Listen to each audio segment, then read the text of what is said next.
오늘은 또 메시지를 듣는 시간이기 때문에요. 자, 오늘의 말씀 제목은 하나님은 영이시니 예배하는 자가 영과 진리로 예배할지니라 라는 말씀으로 보겠습니다.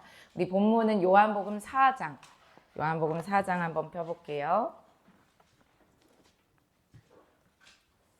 요한복음 4장이 오늘 말씀 제목이 나와 있습니다.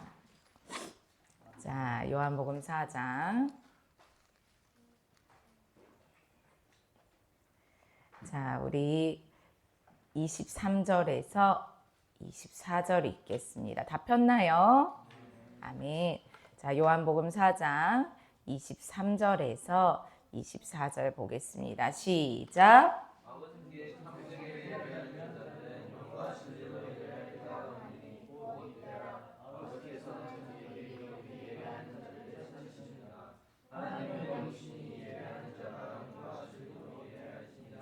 아멘.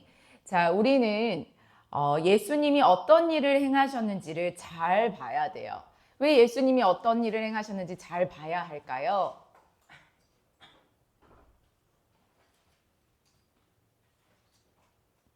우리는 예수님이 행하신 일을 잘 봐야 돼요.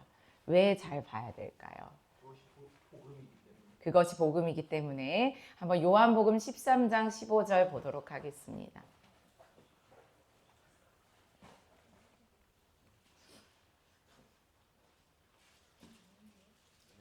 네, 읽겠습니다. 시작. 요한복음 13장 15절 말씀입니다. 시작.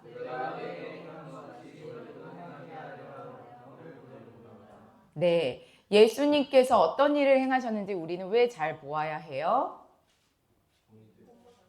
너희도 행하게 하려라고 했어요. 예수님께서 일어난 일이 곧 우리 안에도 일어날 거기 때문에 우리는 예수님이 행한 일이 무엇인지를 알아야 우리도 그 분이 가셨던 길대로 갈 수 있다라는 거죠. 예수님의 영이 우리 안에 있기 때문입니다. 우리는 예수님께서 세례를 받으실 때 무엇을 받았어요?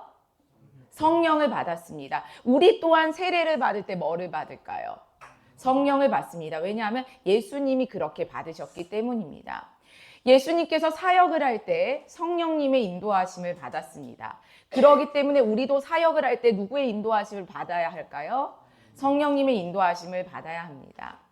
예수님께서는 아버지, 아들, 성령의 인도하심으로 완전히 사역을 이루셨습니다. 그래서 우리의 삶도 전적으로 성부, 성자, 성령을 의지하는 삶을 살아야 됩니다. 그래서 우리는 예수님께서 종이 주인보다 크지 못하다라고 했던 말씀 기억나죠? 우리의 주인은 누구예요? 예수님이에요. 우리의 주인은 누구예요? 예수님이에요. 그러면 우리는 예수님보다 클 수 없어요. 그러니까 예수님께서 그 하나님과 성령님을 의지하면서 살았다면 우리도 동일하게 의지해야 된다라는 것입니다. 그래서 우리도 주님이 죽으신 방법으로 죽을 것을 예상해야 돼요. 주님께서 본을 보이셨기 때문에 우리도 예수님이 죽으신 방법으로 죽겠구나. 우리도 그분의 삶을 따라서 살아야겠구나 라고 우리도 뭐 해야 돼요? 준비해야 합니다. 예수님이 죽음으로 우리를 구원해 주신 것처럼 우리가 죽었다고 해서 우리가 예수님처럼 세상을 구원할 수 있을까요? 없을까요? 없습니다. 그렇지만 우리의 죽음은 누구의 죽음을 가리킬까요? 이제 예수님의 죽음을 가리키는 거예요. 그리스도인이 된 우리는 우리의 죽음이 누구를 가리켜야 돼요? 예수님의 죽음을 가리키는 것입니다. 모든 기독교인들은 우리의 삶을 내려놓도록 부름을 받았습니다. 우리가 세례를 받을 때 세상에 대해서 뭐 한 거야? 죽었고 우리가 다시 일어날 때 물속에서 나올 때 뭐야? 우리가 다시 하나님의 영으로 사는 거예요. 하나님은 우리가 하나님 자신을 의지하며 살기를 바라십니다. 그리고 우리를 믿음 안에서 성장시키고 만들어 가십니다. 하나님께서는 우리를 같은 상황에 처하게 하시고 같은 방식으로 성령을 인도하시고 같은 방식으로 우리를 준비시킴으로써 우리도 당신의 아들 예수 그리스도와 같이 형성해 가신다는 거예요. 이 모든 것들이 하나님이 우리를 향해 기대하시는 바입니다. 그래서 우리는 새로운 것을 구할 필요가 없어요. 왜? 오늘 말씀과 같이 내가 너희에게 행한 것 같이 너희도 행하게 하려 본을 보였노라. 내가 너희들한테 한 것처럼 너희도 그렇게 살라고 내가 인간의 모습으로 온 거예요. 그래서 예수 그리스도를 알지 않고는 절대 하나님을 알 수 있을까요? 없을까요? 없습니다. 그럼 여러분은 예수님을 어떻게 알아요? 여러분은 예수님을 어떻게 알아요? 하나님 말씀으로 아는 거예요. 근데 말씀 밖에서 찾는다면 예수님을 제대로 알 수 있을까요? 없을까요? 없다라는 거예요. 유명한 설교자의 말로 예수님을 알 수 있는 게 아니라 최신 심리학자가 인간에 대해서 연구하는 철학자가 얘기해줘서 아는 게 아니라 예수님은 오로지 하나님 말씀을 통해서 알 수 있다는 겁니다. 아멘? 아멘. 자, 그러면은 우리가 오늘 마태복음 28장 19절에서 20절을 볼 텐데요. 우리가 너무나 잘 알고 있는 지상 대명령이라고 쓰인 곳이죠. 마태복음 28장 19절에서 20절을 읽어봅시다. 아멘. 마태복음 28장 19절에서 20절. 자, 다 폈으면 아멘으로 화답해 주세요. 네, 같이 읽겠습니다. 시작.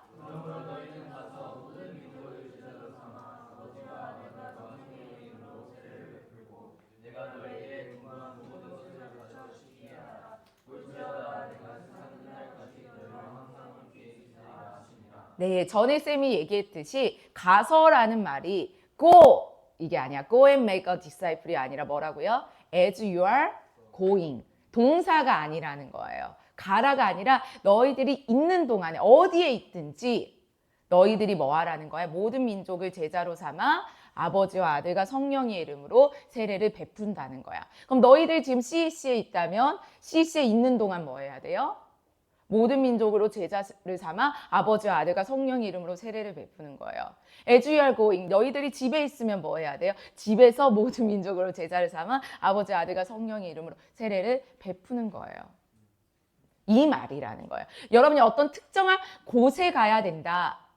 어떤 특정한 부르심, 갑자기 꿈속에서 하나님 아프리카로 가라. 이런 게 아니라 가서라는 말이 as you are going이라고 했어요.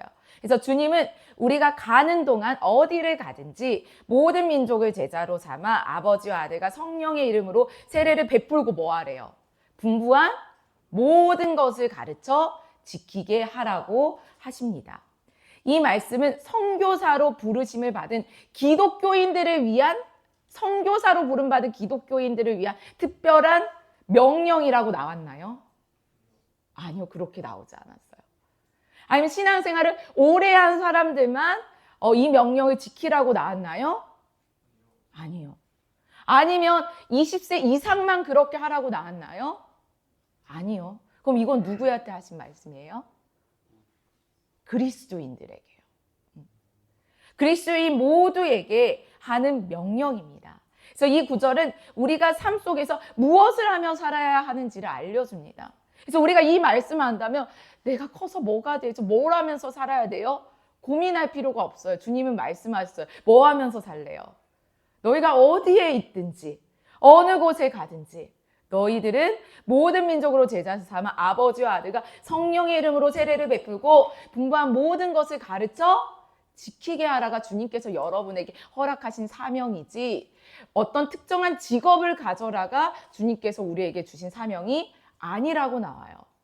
그래서 참 감사하게 성경에서는 그런 얘기가 하나도 안 나와요.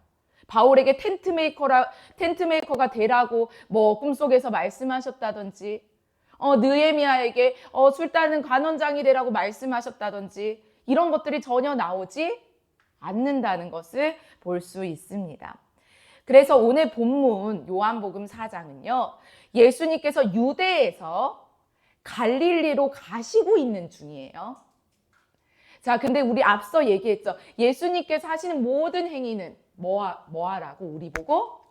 본받으라고. 그럼 주님께서는 as you are going, 너희들 가는 동안에 모든 민족으로 제자를 삼아라, 가르쳐 지키게 하라 했잖아요. 그럼 주님이 유대에서 갈릴리로 가는 동안 진짜로 제자를 삼으셨을까요? 네, 그렇습니다. 예수님은 가시는 과정 중에 제자를 삼으십니다. 그 목적지에 있는 곳만이 아니라 모든 예수님의 삶을 어디를 가는 동안, 어디에 있는 동안 예수님은 복음을 전하시고 제자를 삼으십니다. 그래서 예수님께서는 70명의 제자들을 선교 여행으로 보내실 때도 이렇게 말씀하셔요.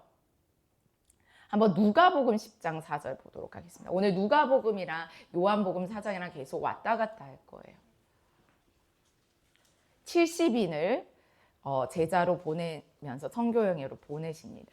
그러면서 뭐라고 얘기하시냐면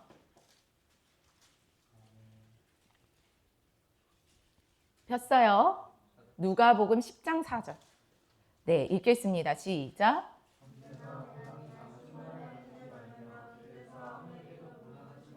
네, 여러분 전대가 뭐예요? 돈이 담긴 주머니예요. 지금으로 말하면 지갑, 돈주머니예요. 그러니까 돈주머니나 배낭이나 신발을 가지지 말며 길에서 아무에게도 무난하지 말면서 이렇게 선교 여행을 보내요. 예수님은 우리에게 하라고 하신 것을 본인이 먼저 하신다고 했어요. 주님은 말만 하지 않으세요. 먼저 하시고 하라고 하세요. 이 누가복음 10장은요. 예수님이 복음을 어떠한 방식으로 선포해야 되는지 알려주십니다. 그리스도가 누구시며 무엇을 행하셨는지가 복음에서 가장 중요한 사항이지, 돈이 얼마 있는지, 내 배낭에 무엇이 있는지, 내가 가기 위해서 어떠한 것들을 갖춰졌는지가 중요한 것이 아니라는 것을 분명히 얘기하고 있습니다. 여러분, 제자를 삼는데 필수적으로 있어야 될 게 뭐예요? 필수적으로 있어야 되는 거예요. 정확하게 얘기합시다. 필수적으로 얘기해야 되는 거. 복음입니다. 태초에 하나님이 천지를 창조하셨느니라, 이것도 말씀이지. 근데 이거를 전하라고 한 게 아니잖아. 복음을 전하라고 했잖아요. 그러니까 우리가 제자를 삼기 위해서 필수적으로 알아야 되는 거는 그리스도가 누구시며 그분이 무엇을 행하셨는지를 우리가 갖고 가야지. 그건 빼고 돈, 재능, 먹을 거, 그곳에서 생활할 거, 이게 우리에게 필수적인 사항이 아니라는 거예요. 주님은 이것을 임의로 바꾸도록 말씀하지 않으셨습니다. 오히려 누가복음 10장은요. 뭐라고 얘기하냐면 복음을 선포하는 자는 듣는 사람들에게 물질적인 필요를 공급받으면서 의지하면서 선포해야 된다고 말해요. 다시 돈도 안 챙겨가, 배낭도 안 챙겨가, 신발도 안 챙겨가. 그러면은 뭐를 해야 돼? 내가 복음을 전하는 자, 내가 전하면 은유리한테 뭐 해야 되는 거야? 내가 의존해야 돼. 뭐를? 물질적인 공급을 의존해야 되는 거야. 내가 복음을 전하러 가 서연이한테 뭐 해야 돼? 의존해야 되는 거야. 여러분, 이게 우리 현대의 복음 방식과 어때요? 완전 다르죠. 우리는 뭐라 그래? 내가 저 사람보다는 높은 지위에 있어야지 이 사람이 복음을 듣지. 나는 공부도 못하는데 공부 잘하는 사람한테 복음 전하면 그 사람이 듣겠어? 내가 그 정도 수준이 돼야지. 부자한테는 그 정도 수준이 돼야지. 우리는 항상 그들보다 더 나은 물질적인 것들을 갖춰져야 복음을 전할 수 있다고 얘기합니다. 근데 성경은 전혀 그렇게 얘기하지 않아요. 오히려 뭐래요? 돈도 챙기지 마. 오히려 그들보다 더 못한 상태로 가라고 얘기해요. 자급자족을 위한 준비물을 내려놓고 하나님과 사람들의 환대에 의지하면서 가라고 해요. 그러면서 여러분을 반기지 않으면 뭐라 그래? 털고 가래. 근데 여러분을 반기는 자들에게는 그곳에 평안이 있기를 빌라고 얘기하십니다. 그들이 우리를 의존하게 하는 것이 아니라 오히려 복음을 전하는 자가 그들에게 육적인 공급을 받으면서 가라는 거예요. 그래서 그들이 공급해주며 평안을 빌고 축복해주고. 성경 어디를 보더라도 복음을 전하는 자가 물질적인 부를 가진 위치에서 그들에게 물질적인 필요를 공급해 주면서 복음을 전하는 게 한 군데도 나와 있지 않아요. 여러분 얘기해 보세요. 물질적인 필요를 공급해 주면서 복음을 전한 사건이 있는지. 오병이어 사건도요. 주님께서 공급하여 줄 때 복음 전하지 않았어요. 그냥 대화하는 중에 이들이 배고파하니까 물질을 준 거지. 그것도 뭐야? 그 소년이 준 거를 바탕으로. 소년이 주님 앞에 헌신한 걸 바탕으로. 그리고 그걸 채워줬으니까 복음을 전하지 않는다고요. 우리는 왜 이런 생각을 갖게 되었을까요? 성경 어디에도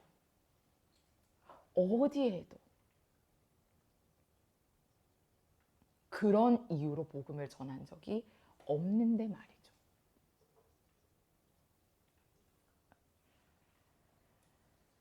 물질적인 축복을 먼저 준 다음에 복음을 전하는 장면이 성경에 한 군데도 안 나와요. 요셉 사건도요, 그렇게 해서 복음을 전한 내용이 나오지 않아요. 사실은 그 반대의 방식이 성경에서는 맞습니다. 복음을 전하는 사람은 낮은 위치, 즉 어떠한 필요가 있는 위치에서 복음을 선포하는 것입니다. 그럼 주님이 이렇게 알려주셨어요. 주님도 과연 이러한 방식으로 복음을 전했을까요? 주님이 하라고 했으면 주님은 먼저 그것을 행하셨던 분이에요. 그게 요한복음 4장에 그 모범이 나옵니다. 우리 요한복음 4장을 보도록 하겠습니다. 4장 5절에서 8절. 요한복음 4장 5절에서 8절. 유대에서 갈릴리로 가는 과정 가운데 있습니다.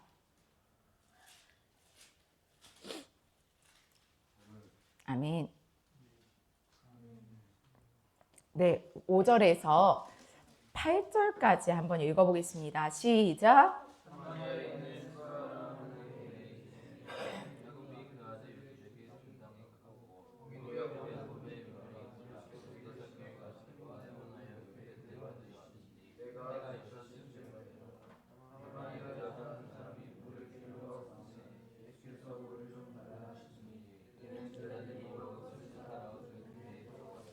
네. 예수님은 완전한 인간이셨어요. 계속 24시간 걸어도 에너제틱하고 이런 게 아니라 완전한 육체적인 몸을 갖고 있었기 때문에 긴 여정 중에 예수님은 뭐 하셨을까요? 피곤했어요. 예수님이 피곤한 척 하신 게 아니라 오늘 6절에 뭐라고 했어요? 예수님이 길 가시다가 뭐 했다고요? 피곤하셨다고 얘기해요. 실제로 긴 여행 중에 육체적으로 피곤하시고 그러니까 갈증을 느끼셨어요. 그래서 예수님께서 먼저 갑자기 삽 갖고 와 해가지고 막 우물을 판 다음에 마을 사람들에게 무료로 물을 나눠주지 않으셨어요. 오히려 뭐라 그래요? 물을 달라 그래요. 오늘은 많은 선교사들은 우리가 그 땅에 가서 땅을 경작하거나 어떤 선물을 아니면 돈을 준비해서 사람들의 필요를 채워준 다음에 그 사람들에게 어떠한 호감을 산 다음에 복음을 전해야 된다고 생각해요. 그래야지만 그들이 복음을 받아들일 거라고 생각합니다. 그러나 예수님은요, 복음을 전하는 자가 반드시 선물을 챙겨가라. 그들에게 호감을 사라. 그 땅을 멋지게 어떻게 해라 라고 전혀 말씀하시지 않으셨다는 거예요. 오히려 복음을 전하는 자들이 자신의 필요를 가지고 가라고 해요. 하나님이 만나게 될 자들을 의존하면서요. 여기에 깊은 지혜가 있습니다. 자, 우리 요한복음 4장 껴놓고 10장이랑 계속 왔다 갔다 할 거예요. 누가복음 10장 5절에서 7절. 예수님이 명령하신 거. 본인이 그렇게 하시고 그 70인의 제자들에게 뭐라고 말씀하세요? 5절, 7절. 아멘. 자, 시작.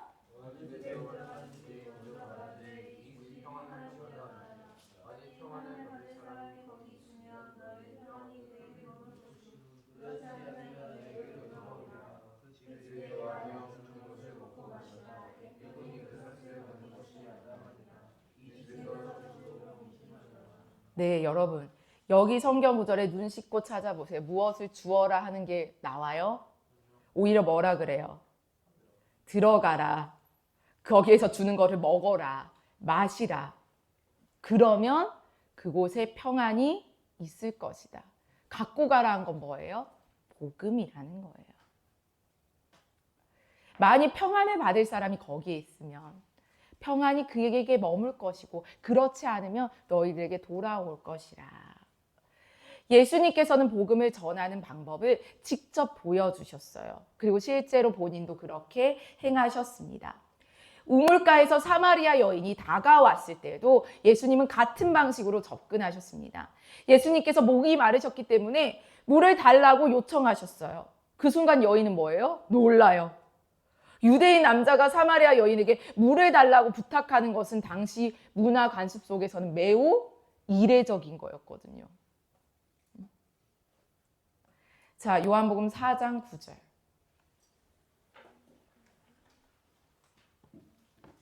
자, 읽겠습니다. 껴놨죠? 시작.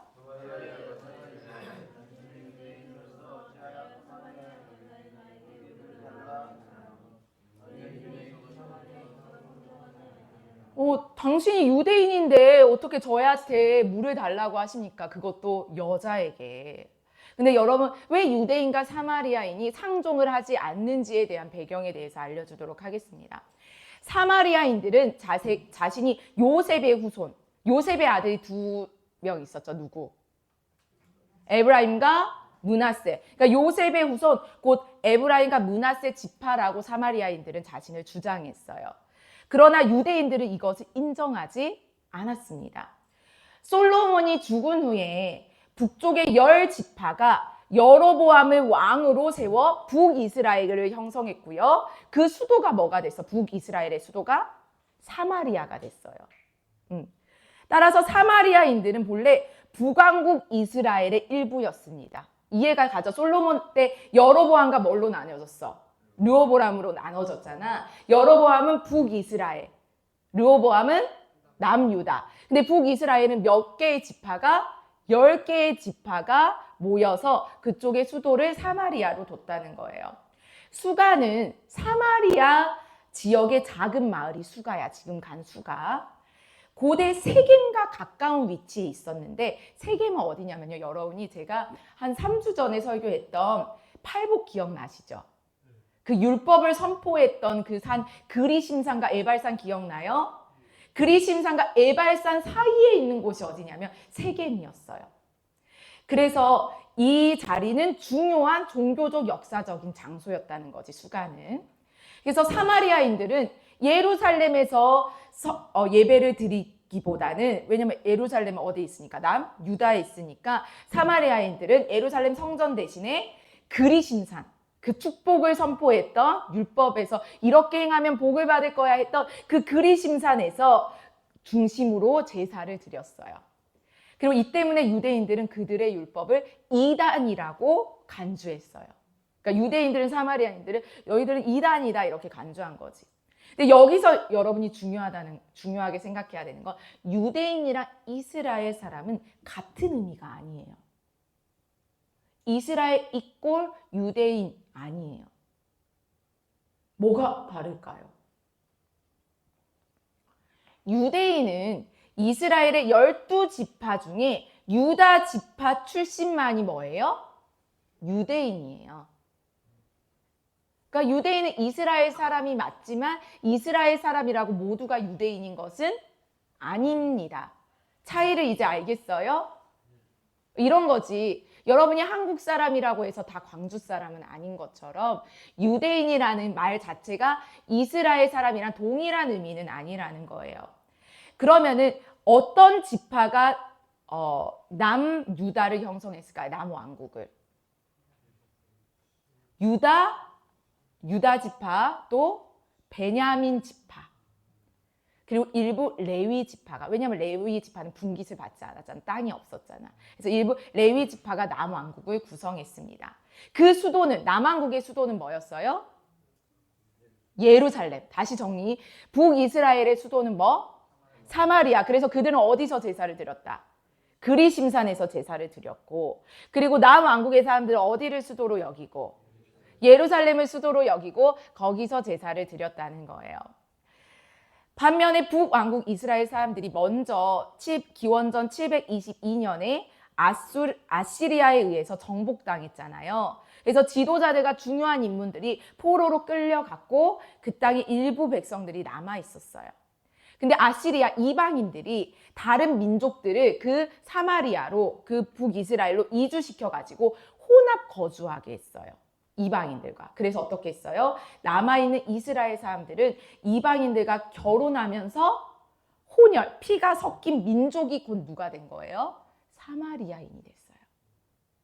그러니까 사마리아인은 특별히 이제 북왕국에서도 어때요? 아시리아 사람들의 피가 섞인, 그러니까 이방인들의 피가 섞인 사람이었기 때문에 북왕국 자체에서도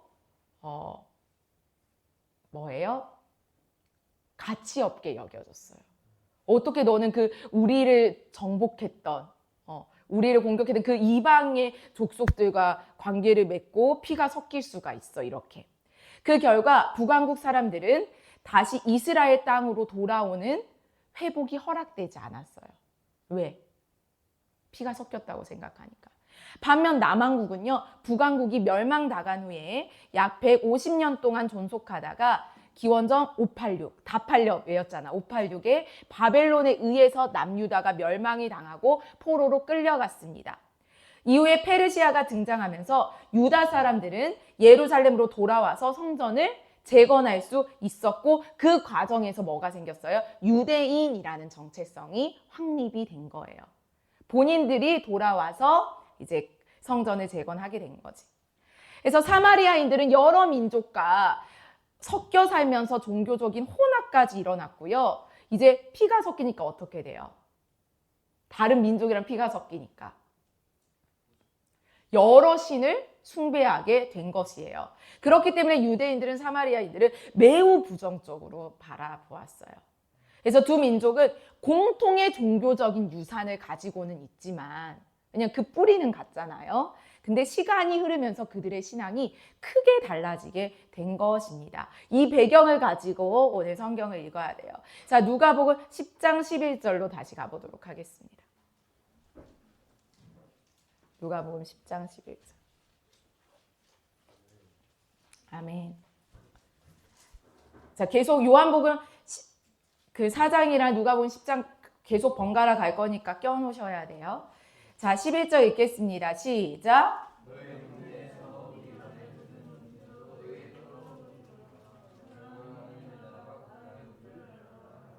네, 너희 동네에서 우리 밭에 물은 번지도 너에게 떨어버리노라. 그러나 하나님의 나라가 가까이 온 줄을 알라 하라.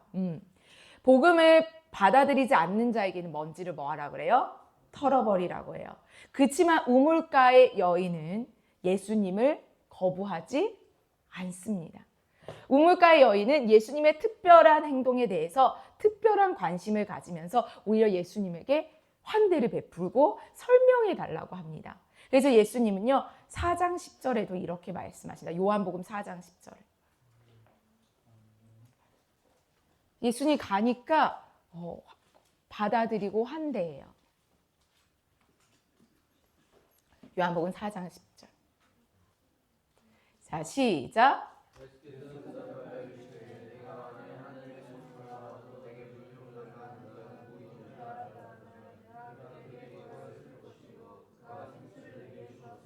네, 생수를 받으시고 이제 뭐 하기 시작하세요? 예수님께서 제자 삼는 것을 시작하십니다. 예수님께서 제자를 삼으실 때 단지 아버지와 아들과 성령의 이름으로 세례만을 베풀기 위해서 제자를 삼는 게 아니라요. 예수님은 처음부터 제자들이 아버지와 아들과 성령을 실제로 알게 하시기 위해서 뭐예요? 제자를 삼으십니다. 삼위 하나님은요. 추상적이고 어려운 신학적인 교리가 아니에요. 오히려 복음이 드러내는 가장 기본적인 진리가 뭐예요? 삼위일체예요. 예수님께서 사마리아 여인에게 말씀하셨을 때 성령님 함께 계셨을까요? 하나님 함께 계셨을까요? 어떻게 생각하세요? 예수님이 사마리아 여인에게 복음을 전했을 때에 하나님과 성령이 같이 계셨을까요? 안 계셨을까요? 계셨을까요? 안 계셨을까요? 우리는 그걸 의심할 여지가 없어요. 왜? 그분들은 한 분이세요. 우리가 계속 인간의 관점으로 생각하면 안 돼요. 항상 예수님이 계신다는 거는 뭐야? 하나님과 성령님이 함께 계신 거야. 성령이 계신다는 건 하나님과 예수님이 함께 계신다는 거예요. 그래서 예수님께서 말씀하신 하나님의 선물인 생수가 바로 뭐예요? 성령이에요. 여인에게 물을 달라고 요청하신 분은 누구예요? 아들 예수님이에요. 그리고 아들과 성령을 주시는 분은 누구예요? 하나님이세요. 함께 활동하신다는 것이죠. 그래서 우리는 하나님을 절대로 분리해서는 안 돼요. 삼위일체 하나님과 따로따로 관계를 맺는 게 아니에요. 우리가 예수님과 관계를 맺고 그 다음에 성령님과 관계를 맺고 그 다음에 하나님과 관계를 맺는 게 아니에요. 삼위일체 하나님은 항상 함께 활동을 하세요. 우리는 하나님, 성령님과 먼저는 관계를 맺을 수 없어요. 이걸 주목해야 돼요. 인간은, 우리는 하나님과 성령님과 먼저 관계를 맺을 수 없어요. 누구와 관계를 맺지 않은 한? 예수님과. 그거는 선교사님의 생각이 아니라 성경에서 나와 있어요. 나로 말미암지 않고는, 예수님께로 말미암지 않고는. 왜냐하면 예수님만 인간의 모습으로 오셨기 때문에 우리가 예수님을 통해서 하나님과 성령님과 관계를 맺는 거예요. 근데 성령이 아니고서는 예수님을 주라 시인할 수 없어요. 그 말은 뭘까? 우리 안에, 우리는 예수 그리스도를 예수님과 관계를 맺음으로 하나님과 성령님과 관계를 맺고 있어요. 근데 그렇다고 해서 성령님이 이 시간 가운데 일하시지 않는 게 아니에요. 성령님은 성령님과 하나님은 계속해서 일하세요. 그리고 우리가 예수님을 받아들일 때 성령님이 우리 안에 내주하시게 되는 거예요. 이해가 됐죠? 성령님이 봉인된 상태에서 아무것도 안 하고 있는 게 아니라 하나님과 성령님과 예수님은 계속해서 뭐 하세요? 일하고 계세요. 그리고 우리가 예수 그리스도를 받아들일 때 성령님을 내주하게 되는 거지. 없다가 생기는 게 아니라 성령님은 늘 운행하고 계세요.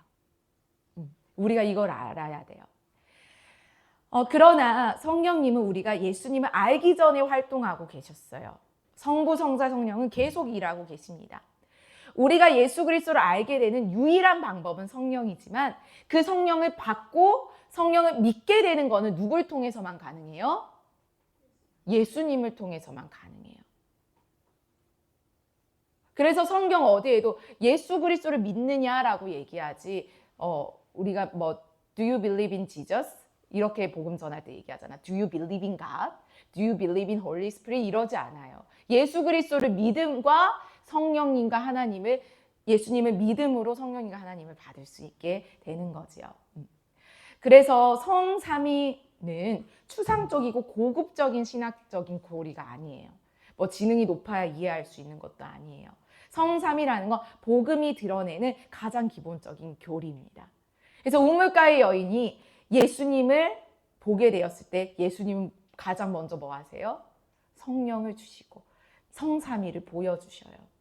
예수님의 말씀은 단순히 하나님이 살아계신다는 사실을 믿으라라는 게 아니에요. 이 여인에게 천국에 간다, 이 혜택을 말하지도 않았어요. 예수님이 말하신 구원은 곧 하나님 자신을 받아들이는 게 뭐예요? 구원이에요. 여러분, 구원이 뭐라고요? 하나님 자신을 받아들이는 게 구원이에요. 구원은 천국에 간다가 아니에요. 구원은 하나님이 살아계신다, 이게 아니에요. 그 하나님을 내가 받아들이는 거예요. 하나님 자신을 받는 거예요. 구원은 하나님을 소유하는 거예요. 삼위 하나님과 실질적인, 추상적인 관계가 아니라 실제적인 관계 안으로 들어가는 게 뭐예요? 구원이에요. 그래서 요한은 예수님을 곧 성령으로 세례를 베푸시는 분으로 설명합니다. 이 세례라는 거는 높은 차원의 영적인 경험이 아닙니다. 막 세례 받으면 갑자기 막 방언이 터지고 막 애언을 하고 막 몸이 막 가뿐해져서 막 율동을 하고 막 이런 게 아니에요. 이 성령의 세례 그 자체가 구원을 가져오는 행위예요. 왜? 성령을 받는다는 게 뭐니까? 하나님을 받아들이는 거기 때문이에요. 아버지와 아들이 성령을 부어주는 실제적인 행위라는 거예요. 근데 요즘에 한국 교회는 세례라는 것 자체도요, 많이 왜곡이 됐어요. 교회의 멤버가 되면 세례를 준다든지, 어떤 고행을 금식을 얼마나 많이 하고 뭐를 선한 행실을 하고 이러면 세례를 준다든지가 아니라 예수 그리스도를 받아들이는 자들한테 뭐를 주는 거예요? 세례를 주는 거예요. 그래서 세례식은 결혼식이라고 생각하면 돼요. 아버지와 아들이 성령을 부어주시는 실제적인 행위예요. 성령님이 우리를 모든 진리로 인도하도록 이해하게 도와줍니다. 그리고 그 진리가 곧 뭐예요? 곧 아들이신 예수 그리스도세요. 아들을 받는다는 건 또 무슨 말이에요? 곧 아버지를 받는다는 거예요. 그러니까 이 성삼위일체는 딱딱딱딱 이렇게 나눠진 게 아니라 함께라는 거지. 근데 단 예수님만이 어떤 모습으로 오셨다? 인간의 모습으로 오셨다. 그래서 예수님을 믿을 때 성령을 받을 수 있다. 근데 성령은 누구를 가르친다? 예수 그리스도를 가르친다. 그리고 아버지 하나님은 아들과 아버지는 성령을 우리에게 보내주신다라는 거예요. 그래서 아들을 받는 건 아버지를 받는 거고, 구원이라는 것은 하나님 자신을 받는 것을 말합니다. 그 하나님을 받는 것은 진리인 아들을 받는 것이고 아버지를 받는 것이에요. 이게 성경이 말하는 삼위일체예요. 여러분이 어떤 사람이 더 이해를 잘했으면 하는 바람에 어떤 세상적인 지식을 갖다 댈 수 없어요. 왜냐하면 삼위일체 하나님은 이 세상 어떤 걸로 비교할 수 없는 존재이기 때문이에요. 그냥 그 자체예요.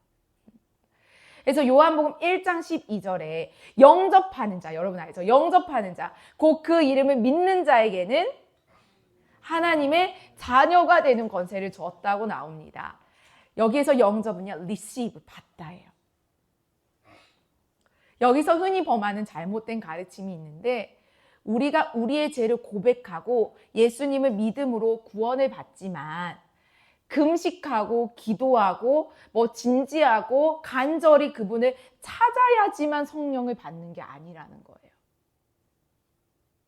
다시금 리시브는요, 수동적으로 받는 거예요. 내가 우리의 죄를 고백하고 예수님을 믿으면 그게 내가 수동적으로 받아들이게 되는 거야.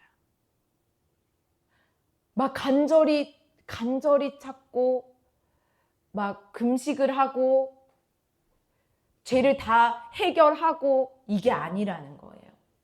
이건 잘못된 가르침이라는 거예요.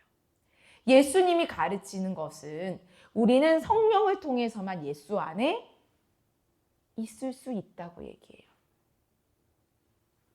그러나 그 성령을 받고 성령을 믿게 되는 것은 누굴 통해서만 가능해요?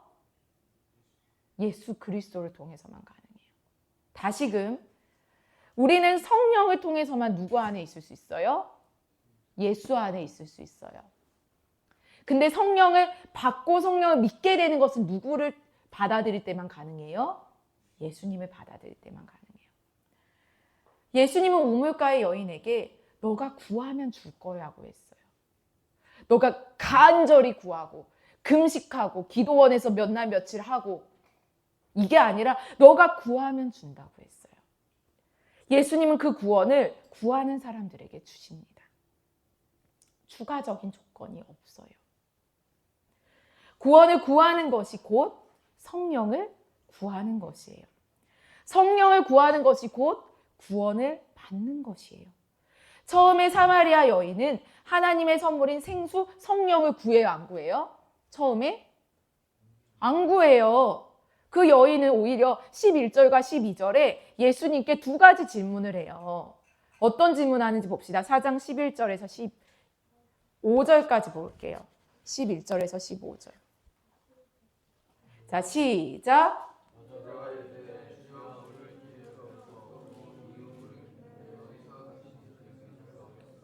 예수님이 생수를 준다니까 지금 당신은 그 물 길을 그릇도 없어갖고 나한테 지금 물을 달라고 했으면서 지금 어떻게 당신이 생수를 얻겠습니까? 이렇게 얘기하는 거죠. 12절 읽어봅시다.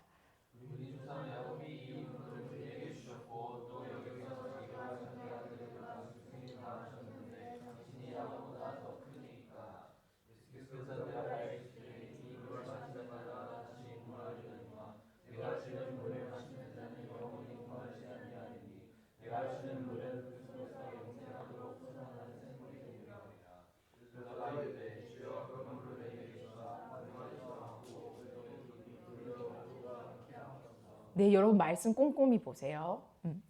예수님께서는 야곱이 주는 선물보다 자기가 주는 선물이 무한히 더 크다고 말씀하셔요. 이 말씀 속에서는 하나님이 겸손한 특징이 드러납니다. 예수님은 자신을 높이지 않으시고 오히려 성령을 칭찬하시면서 말씀하세요. 같은 방식으로요, 성령님은요, 자신을 드러내지 않아요. 누구를 드러내요? 그리스도를 높이십니다. 우리는 이 여인이 요청하는 이유를 듣고 이렇게 말할 수 있어요. 지금 이 여인이 성령을 구하지 않았잖아요. 이 여인에게는 지금 성령이 없잖아요. 성령이 있어야지만 우리로 하여금 하나님의 일을 이해할 수 있도록 도와주잖아요. 근데 여인이 하려고 하는 것은 뭐예요? 정확하게? 예수께서 하라고 하는 것. 그거를 그저 뭐 한 거예요? 구하는 거예요. 그냥 예수께서 하라고 하는 것을 그냥 구하는 거예요. 예수님은 구하라 그리하면 뭐 한다 했어요? 주실 거라고 얘기했어요. 그게 어린아이와 같은 자예요. 물기를 물도 없어 지금. 뭐 물기를 그릇도 없어. 근데 그걸 준다는 거야. 그러니까 그 여인은 뭐라 그래? 주라고. 하나님과 함께하면 구해서 받는 것은 정말 쉽습니다. 근데 우리는 이렇게 생각해요. 이렇게 가능하다고? 내가 이런데 가능하다고? 그리고 계속 어떤 의심을 얘기해요. 어린아이와 같지 않다는 거죠. 그리고 예수님께서 빛 가운데 부르시면서 응답하십니다. 16절, 18절. 뭐라고 얘기하세요? 16절, 18절. 자, 읽어봅시다. 시작.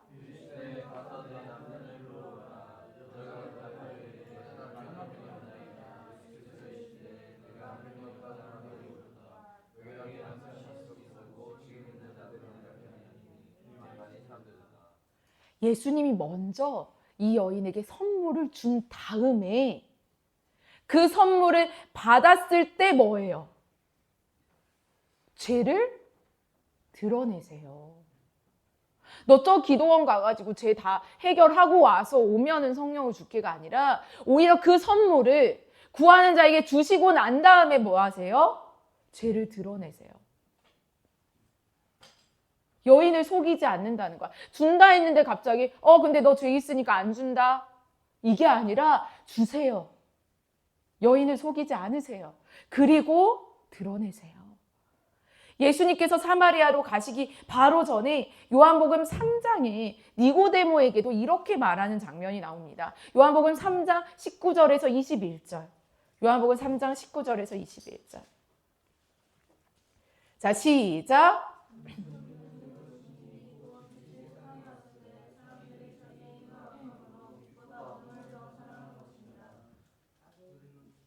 21절 같지?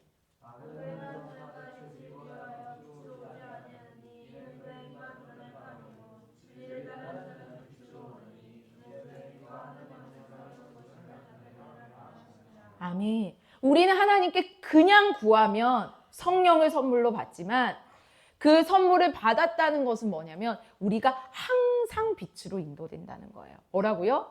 항상이요. 하나님께 그냥 구하기만 하면 성령을 선물로 받아요.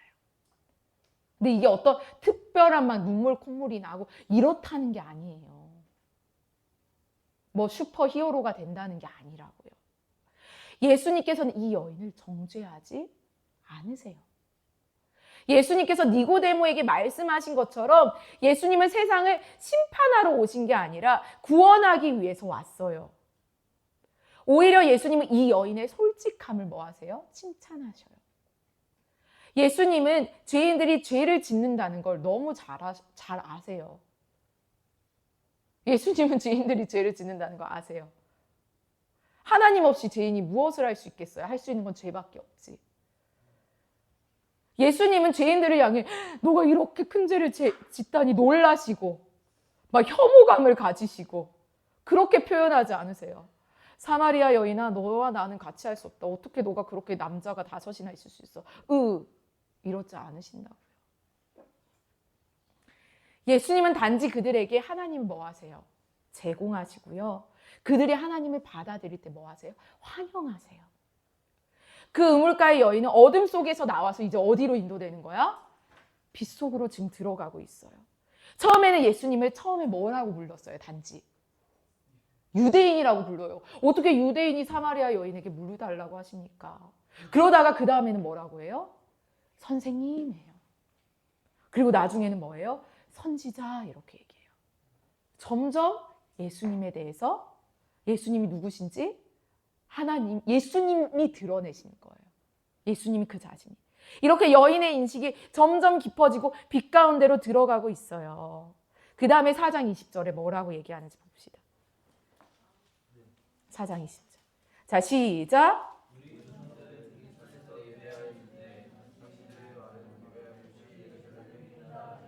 아멘. 여인이 우리 조상들이라고 말할 때 단지 사마리아인들의 조상을 얘기한 게 아니에요. 그 뿌리가 유대인들하고 뭐하다 했어요? 같다고 했죠. 그래서 유대인과 사마리아인의 공통의 조상이 누구? 아브라함, 이삭, 야곱을 언급한 거예요. 그리고 그녀가 말한 산은 그리심 산이었어요. 그러니까 사마리아인들에게는 이스라엘 전체의 성스러운 산이 뭐예요?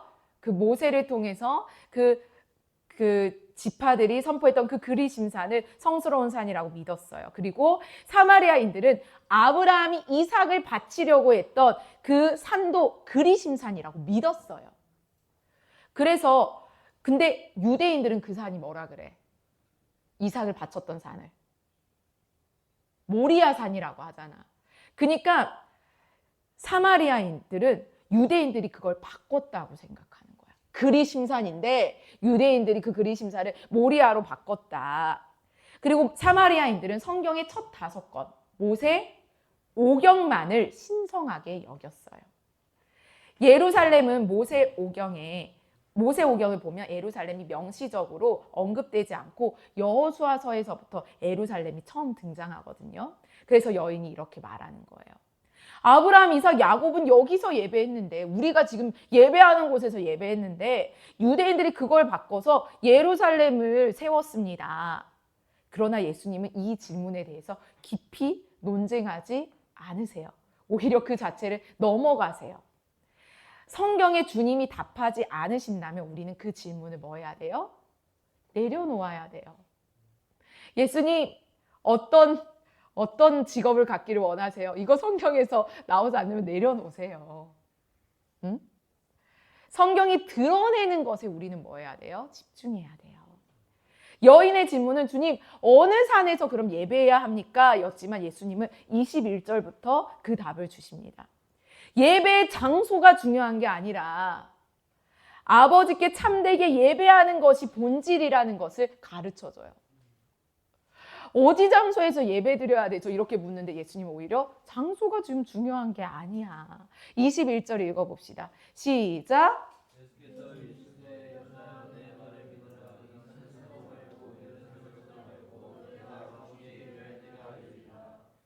네, 예수님은 구원이 유대인만의 것이라고 말하지 않습니다.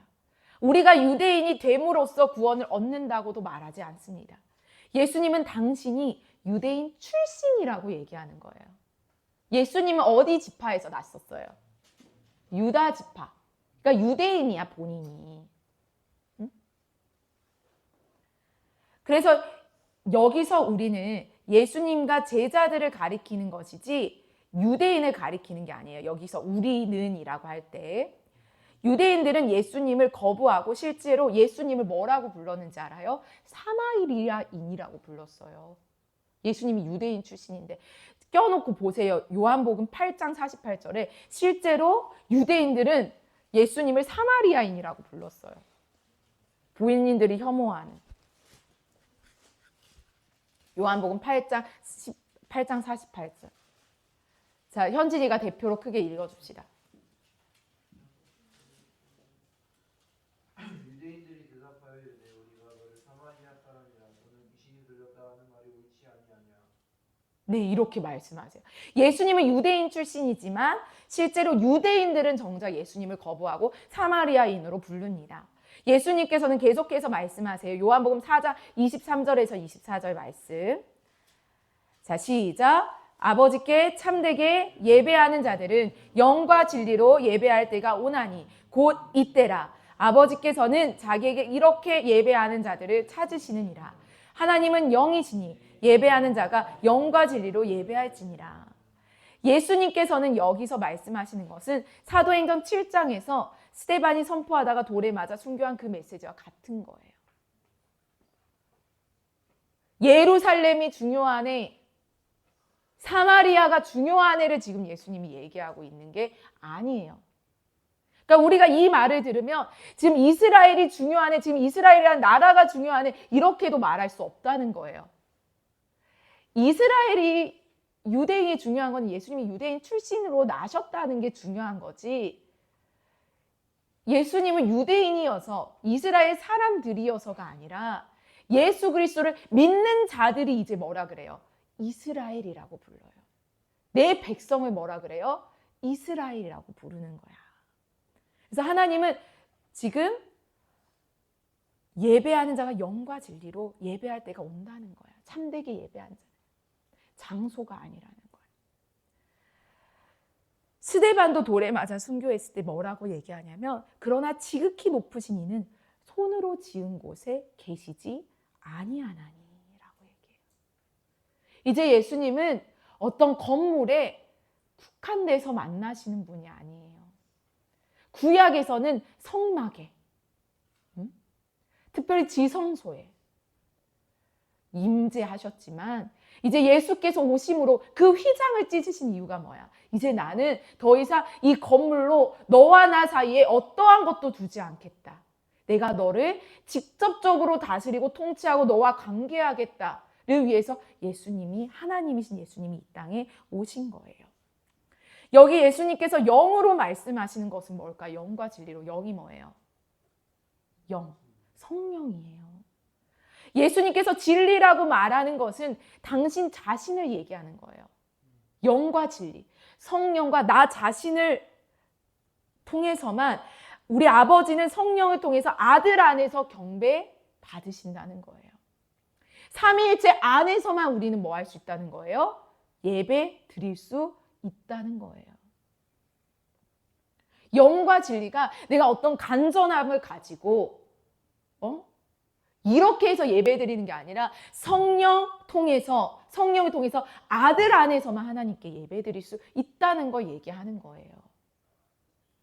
우리는 그분의 죽음으로 들어가는 세례를 받음으로 그 아들 안으로 들어갑니다. 그리고 세례를 통해서 우리는 성령을 받습니다. 그리고 오직 성령의 선물과 아들의 죽음, 부활, 승천을 통해서만 우리는 아버지께 경배 드릴 수 있어요.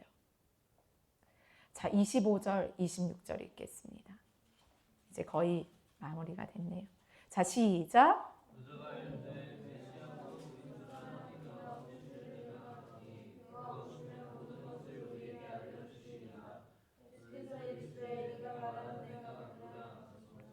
네, 그 여인은 너무 잘 알고 있었어요. 메시아가 오면 그 모든 것을 우리에게 알려준다는 걸 알고 있었어요. 근데 예수님 그 메시아가 누구라고 그래요? 나다. 우물가의 여인이 믿음에 대한 확실한 고백을 합니다. 그리스도가 오실 줄 내가 압니다. 그때 예수님께서 자신을 드러내시며 말씀하세요. 내가 그다. 예수님이 단순히 자신이 메시아임을 밝히신 것이 아니라 곧 하나님 자신이심을 이 여인에게 드러내십니다. 26절. 그가 여인에게 이르되 내가 알지 못하는 사람이 있느냐? 하시니 이르되 주의 말씀이 맞으니라. 그가 이르되 내가 그다 하시니 이르되 주의 말씀이 맞으니라. 27절. 그가 이르되 내가 그다 하시니 이르되 주의 말씀이 맞으니라. 하나님은 구하는 자에게 자신을 드러내기를 기뻐하십니다. 환영하십니다. 구원은 죽은 뒤에 천국에 갈 수 있는 영적 쿠폰을 받는 게 아닙니다. 세례식에서는 영과 진리, 곧 영과 진리가 뭐라고요? 성령과 아들을 받는 사건이 뭐예요? 세례라는 거예요. 성령과 아들을 받는 자는 죽을 때에 다시 일으켜져 그리스도와 함께 천국에 앉게 됩니다. 그리고 그곳에서 오늘까지 아버지께 예배 드리는 것입니다. 예배는 우리가 먼저 하나님께 드리는 것이 아니에요. 드린 후에 하나님께서 반응하시는 것도 아니에요. 우리가 얼마나 하나님을 막 원했고, 우리가 얼마나 하나님을 위해 선한 행실을 많이 했고, 그래서 하나님이 반응하시는 게 아니에요. 예배란 하나님께서 우리에게 먼저 주신 것에 대한 반응이에요. 하나님은 먼저 그분 자신을 주시기를 기뻐하셨어요. 그리고 그걸 받은 자들이 드리는 게 예배고 그게 반응이에요. 예수님이 십자가에 달리셨을 때 군인이 창으로 옆구리를 찔렀습니다. 요한은 그때 나온 것을 뭐라 하냐면, 그때 나온 걸 뭐라 그래? 옆구리에서 나온 걸. 피와 물이었다고 얘기해요. 피는 뭘까요? 그리스도의 피. 물은 성령의 생수예요. 성령과 아들은 항상 선망찬의 식탁에 계십니다. 우리는 그럼 어떻게 하면 돼요? 사마리아 여인처럼 뭐 하면 돼요? 반응하면 돼요.